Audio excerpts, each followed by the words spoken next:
Usap-usapan ngayon sa social media si Kim Chu matapos siyang makatanggap ng batikos mula sa ilang netizen dahil sa ilang eksena sa It's Showtime. Sa naturang segment, nang makita ni Kim si Jugs Jugueta na naka-costume, napasigaw siya ng ay si Raisa May. Dahil dito, may mga netizen na nagsabing tila hindi naging magandang biro at itinuring nila itong panglalait umano kay Raisa May Dizon.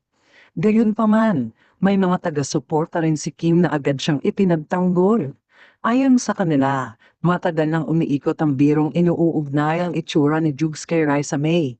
At hindi umano si Kim ang unang gumawa ng ganitong banat sa programa. Dahil dito, nagkaroon ng mainit na diskusyon online tungkol sa konteksto ng biro at kung ito ba ay dapat ituring na offensive o simpleng katuwaan lamang. Sa ngayon, wala pang inilalabas na opisyal na payag sina Kim Chu o Raisa May Dizon tungkol sa issue. Patuloy namang hati ang opinyon ng netizen habang marami ang nananawagan na maging mas maingat ang mga artista sa kanilang mga biro sa telebisyon.